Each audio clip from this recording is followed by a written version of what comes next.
Hello, researchers. Welcome back. I'm glad to be back with you today talking about Way ANOVA. And that picture is actually from the Rothamsted Agricultural Station, which is where ANOVA was discovered. So let's learn more, or invented, I should say. Let's learn more. So, Ronald Fisher was working on crop experiments at that experimental station in the early 20th century. Now, at that point, experiments were very they weren't designed in the way that we know that they need to be designed today, right? Farmers would try one fertilizer one year, and then the next year they would try a different fertilizer, and so on. The problem is that, one year might be particularly rainy, and the next year might be particularly dry. So it's hard to compare year to year different fertilizers. And so Fisher helped revolutionize experimental procedures, and he developed ANOVA as a way to analyze the effectiveness of different fertilizers. So, yes, he was trying to solve a practical problem um, of farmers trying to find the best fertilizer for their crops. Okay, so why do we use ANOVA? Like t-tests, one-way ANOVA analyzes one dependent variable, a continuous dependent variable, and one independent variable, a categorical independent variable. So you can imagine the independent variable might be the type of fertilizer, and the dependent variable would be how tall the corn grew. With t-tests, the independent variable can only have two levels. There can only be two groups. And you're testing the difference between those two groups. With ANOVA, the independent variable can have more than two levels. So you might have three different types of fertilizer that you're trying to see how tall the corn grew or how many ears of corn each plant produced. Or you might have four different fertilizers, and so on. Now, there are many extensions to basic one-way ANOVA. This course, we just talk about one-way ANOVA, but what if you're comparing not only the type of fertilizer, but how much water the plants receive? And so you might have two factors, and then you would use something called factorial ANOVA, which we won't worry about for this course, but I want you to know that it exists. Okay. So let's look at some sample research questions. Some research questions you might use you might answer using ANOVA are things like, is there a relationship between this categorical independent variable and my continuous dependent variable? Can we predict a dependent variable if we know in which group a person falls? Can we predict or plant? Can we predict how many ears of corn we're going to get if we know what fertilizer we used? Also, the main thing, is there a difference between or among the groups? So, for example, does a thematic summer school program reduce summer learning loss better than a traditional summer school program or no program at all? And I got this idea from a dissertation I worked on with a student. I worked with him on his dissertation. And so over the summer, typically, particularly in elementary schools where we track this the most, over the summer, the kids forget what they learned during the year. And that's called summer learning loss. And that's what he was examining. Okay, so let's just talk about the null hypothesis and some assumptions.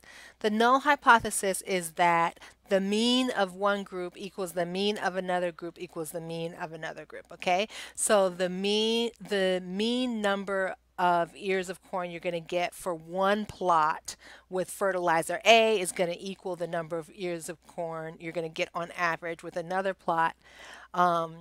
On another plot with fertilizer B, which is going to equal, on average, the number of ears of corn you're going to get with fertilizer C, and so on.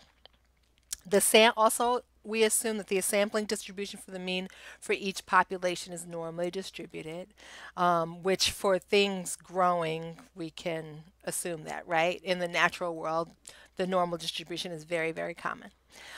Homogeneity of the variance, that there is the same error variance or variance is unrelated to group differences. Okay, basically this is this idea that they're not related. Like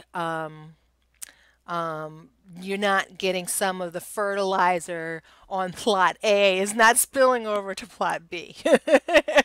Yeah, so we want things to be, not related.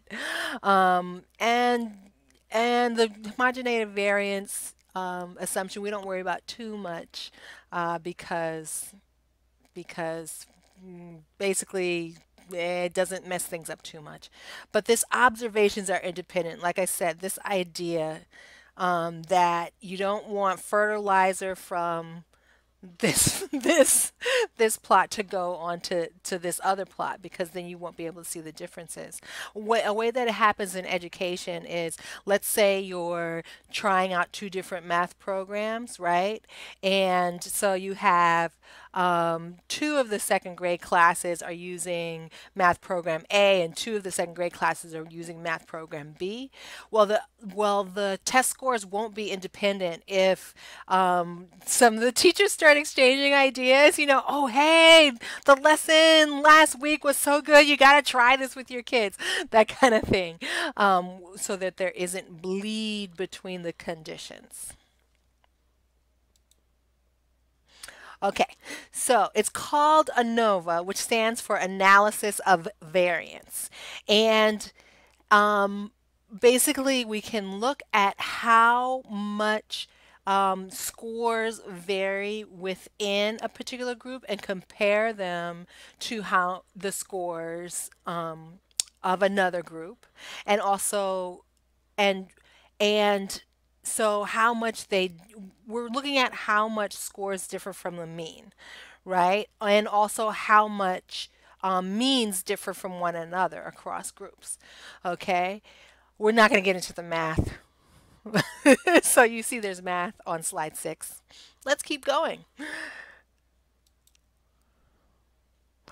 So Fisher named his statistic the F statistic for Fisher. So every time you see the F, you can say, "Oh, that's Fisher's statistic." It turns his personality was gonna, he was maybe a little bit of an egomaniac, really influential in statistics, but ended up in having arguments with other mathematicians that he didn't. If he didn't agree with someone, you heard about it. Okay, so the F statistic. Basically, what Fisher discovered is that if you compare the difference between groups to the error within groups, then you can use the distribution to determine if the differences in means are something that you think just happened via sampling error or might relate to actual differences in populations. Okay, so you get a couple of degrees of freedom. If we were doing this by hand, we would look at a critical value on a table. We're not doing it by hand. We would compare that value to the F statistic that we calculated, and then we would make a decision on whether or not we were going to reject the null hypothesis that the means in the population are the same. But we're going to let SPSS do the calculations. So let's look at some examples. Okay, this is from the field textbook, which I am liking more and more the more I get into it. Yeah, it's kind of turning out to be one of my favorite textbooks. So this is a puppy example from there. So let's think puppy therapy, okay? Let's say it's a randomized control trial where we randomize people into 3 groups. We have the control group who gets to spend no time with puppies. We have the first experimental group who gets 15 minutes of puppy therapy, and then the luckiest group gets 30 minutes of puppy therapy. Okay, so we have three groups, right? And then we ask people how happy they are on a scale of 0 to 10. Now, some predictions we could make. We might make the prediction that any time with a little cute little puppy should be better than no time. Stated another way, the average happiness of those who had contact with a puppy should be greater than the happiness of those who had no contact. And we might also think that dose matters, right? And so that basically, we would be saying, okay, 30 is more than 15, then happiness should be higher for the folks who got 30 minutes versus the folks who got 15 minutes. Okay, so got some data. Let's say there were 5 subjects, 5 participants in our study. We can average what their happiness was, and the score for the control group was averaged to 2.2. For the 15 minutes of puppy therapy group, their happiness score was at 3.2, and for the 30 minutes, their happiness score on average was 5. And then you get a standard deviation and a variance as well. Another thing that's important is the overall mean, and this is usually something I report first, right? Was about 3.5. Specifically, it was 3.467. And an overall standard deviation was about 1.8. Okay. So, if the experiment is successful, that is, if puppy therapy does something, then our model will explain more variance than it can't. So our model, us telling the SPSS that we think there's a certain relationship should make some kind of a difference. All right. So here's another way of looking at that model. There's the grand mean is the red line, okay? That's the red line. That's the overall mean. But then you also have means for each group. That's the yellow line is the control. The green line is the 15 minutes. And the blue line is the 30 minutes, right? The lines going across. Those are the averages. And then you have people's individual scores for the yellow are the dots for the no puppies are the dots, yellow dots. For the 15 minutes are the green triangles, and then for the 30 minutes are the blue squares. Those are the individual scores.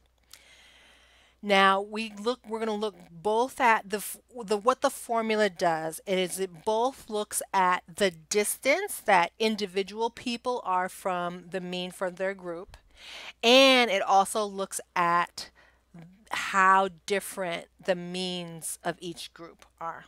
Okay, so conceptually, that's what we're doing. So on our first hypothesis, our null hypothesis is that there is no difference in mean happiness for any of the groups.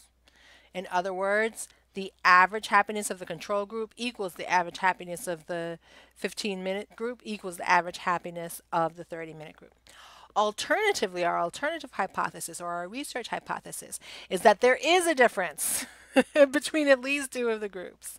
So maybe the control is not the same as the 15 minutes, or maybe the 15 minutes is not the same as the 30 minutes, and it's not shown here, but also maybe the control is not the same as the 30 minutes. Okay, that there's some difference somewhere. That's the first thing we're going to look at with our ANOVA. And so if we were to enter this data into SPSS, this is what we would get. We would get it tells you how many participants are in each group, and there were 5 people in the control group, 5 in the 15-minute group, and 5 in the 30-minute group. And then it gives you a lot of statistics related to their study.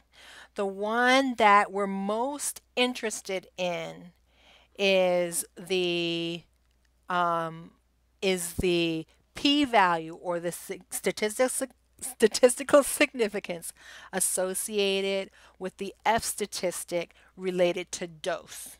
Okay, so dose was either 0 or 15 or 30, right? So control group versus group 1 versus group 2. Is is there some kind of statistically significant difference in the means among those groups? And we see we get a p-value of, well, first of all, we get an F statistic of 5.1, about 5.1, and we get a p-value associated with that F statistic of 0.025. Now we know our alpha level is 0.05. Is 0.025 greater than 0.05 or less than 0.05? If you said less, you are correct. So that means that p-value falls within our rejection region. It's less than 0.05. We are going to reject our null hypothesis. We are going to say that we believe that in the population there is a difference in the means among these three groups. There's a difference somewhere. We don't know where yet, though, but at least we know there's a difference. We need to go a little bit further, right? Because with the t-test, if there was a difference, then you only had two groups. You knew there was a difference between those two groups. But here we have three groups, right? And you could have even more with Way ANOVA. So two more hypotheses. First, that people who receive some kind of puppy therapy, whether it's 15 minutes or 30 minutes, are going to be happier than those who don't.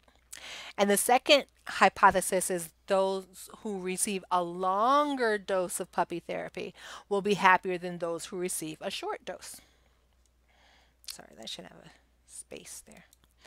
Okay, so to address those two hypotheses, we're going to do what's called a post hoc test. And basically what we're doing is comparing each mean against all the others. And in general terms, we need to use a stricter criterion to accept an effect as significant. And Bonferroni came up with a method of doing that, which is basically you're going to take your alpha value and divide it by the number of groups you have to figure out what your critical p-value is. And because you're comparing all these means, you need a stricter criterion. And so the Bonferroni method is a pretty widely used method. We don't have to do any math ourselves because we have SPSS. And in SPSS, we can do we can select an option for doing a post hoc test. And basically, what this table is showing us, it's comparing the different dosage groups, the control group to the 15-minute group to the 30-minute group. Okay. So the along the top, you see the name of each column. The first column, I, is the dose of the puppies. The second column, J, is the dose of the puppies that you're comparing I to. Then third column is the difference, the mean difference between the happiness scores for those two dosages. The next column is the standard error. And then we have our p-values, our estimate of statistical significance. And then we have a confidence interval. So this is our error plus or minus what the lower bound and the upper bound would be if there is a statistically significant difference. Well, in any case, what we think statistically where the population difference might be. Now with differences, if one thing minus another thing is 0, there's no difference, right? And so when you have a confidence interval where 0 is going to be somewhere in the middle, It wasn't a significant difference because there's a chance that the difference could be zero. But let's focus on the p-values. The first row says we're going to take the control condition, 0 minutes, and compare it to the 15-minute condition. And you see that first red circle? I circled the p-value, which was 0.845. Is that higher than 0.05 or lower than 0.05? Higher, right. And so we fail to reject the null hypothesis. We do not have evidence of a difference in the population of the happiness of people in the population who receive 0 minutes of puppy therapy and 15 minutes of puppy therapy. Now, the second row, where it's still control, but it's 30 minutes, okay, is the dose of puppies. Um, yeah, and that sounds kind of funny. The mean difference there in happiness was 2.8, okay? And we see that second red circle is the p-value with the control versus the 30 minutes. And we see the p-value is 0.025, which is less than 0.05. And so we there is a statistically significant difference in the happiness level of people who received 30 minutes of puppy therapy versus people who received no minutes of puppy therapy. Now, let's say we wanted to see if there was a difference also between 15 minutes and 30 minutes. We know there's no difference between 0 minutes and 15 minutes, but maybe there's a difference between 15 minutes and 30 minutes. Let's check. So if we go down to the fourth row, so the third and the fourth row are about the 15 minutes. The third is about control. The fourth row is about 30. So 15 minutes versus 30 minutes. We slide over to that last p value. So it's the last red circle. And we see that the p equals 0.196. Is that higher than 0.05 or lower than 0.05? That is higher as well. So we fail to reject the null hypothesis that 30 minutes of puppy therapy is associated with more happiness in the population than 50 minutes of puppy therapy. Okay? Oh no, we fail to reject the null hypothesis is that they're the same. We fail to reject the null hypothesis. We cannot conclude that 30 minutes is different from 15 minutes of puppy therapy. So you see how I fixed my mistake there? Okay. So let's look at another example. Visualization, right? We know that visualization must matter. Okay, there are a zillion self-help books that tell you it does matter. So let's say a researcher wanted to study different practice methods for basketball teams, and someone suggested that visualization methods could help with performance, and so Dr. Z decides to test it. So Dr. Z takes 12 teams and randomly assigns them to one of three practice types. Okay, so a true experiment. One set of teams are going to do the drills like they always do. Another set of teams, instead of doing the drills that they normally would do, are going to sit around in a circle with their eyes closed, visualizing different scenarios and what they would do and the outcomes. And then there are one set of teams, so four teams are going to go through the drills that they would normally go, but they're also going to sit around in a circle and do this visualization, these visualization exercises. And yes, this example is based loosely on a real study.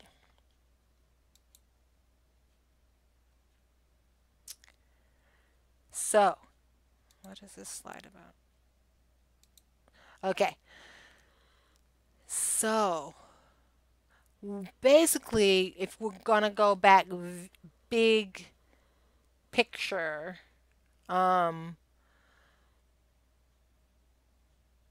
there's another question. Okay. Why don't all teams perform the same even when they have the same type of training? Okay.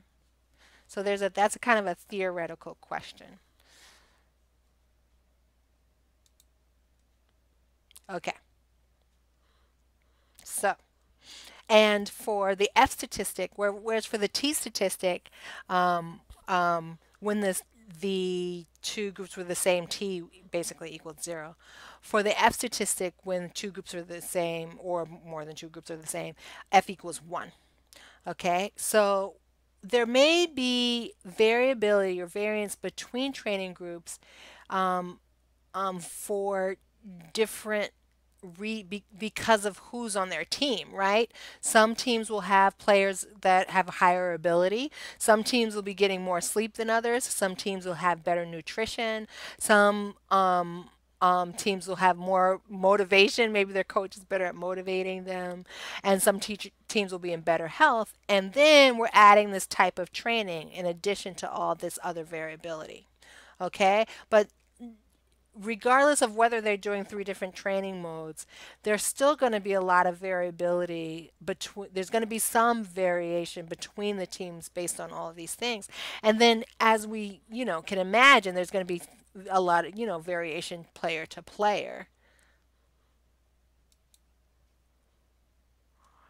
So we're trying to um, compare the variance between group means to the variance within the groups. Okay? And we have this difference of the type of training. And this is what the F overall, the F statistic is measuring. Is that variability between the group means large enough that it in a way overcomes the differences amongst the team, the actual uh, teammates, the participants, the athletes. Okay, because we expect there to be variability between the athletes. Well, is the other team, even though there's variability between athletes, is the other team, um, um, is are they performing at such a better level that we think that our treatment mattered? Because this is what we're trying to isolate, how much the type of training matters, even given all these other things that could be going on. And so there's example data, and I put the data also in your folder. And so if we had an Excel file, we would import it into SPSS, and then the unit of analysis is the team, not the individual players, right? So these are 12 teams. The categorical independent variable is called group. So we had group 1, group 2, and group 3. And then, one was drill, 2 was visualization, 3 was drill and visualization.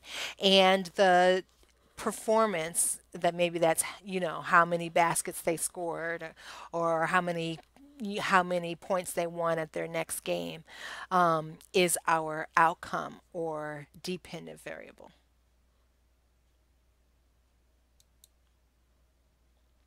So if we go to analyze, go to the menu and go analyze, compare means, and one way ANOVA, we would move performance to the dependent list and group to the factor. Group is the factor that we're trying to see the effect of. Under post hoc, we would choose Bonferroni. Under options, we would choose exclude cases listwise, as usual. And this is what we would get. We would get that the F, with degrees of freedom 2 and 9, the F statistic equals 23.3738, really.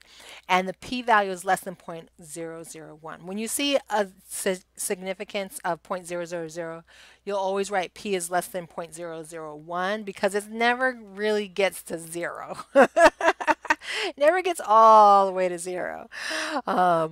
Okay, so I circled in red the p-value, right? And we know that 0.001 or 0.00001 or whatever it is less than 0.05. So we're going to reject the null hypothesis. What was the null hypothesis? Was that there is going to be no difference in the performance of any of the three groups.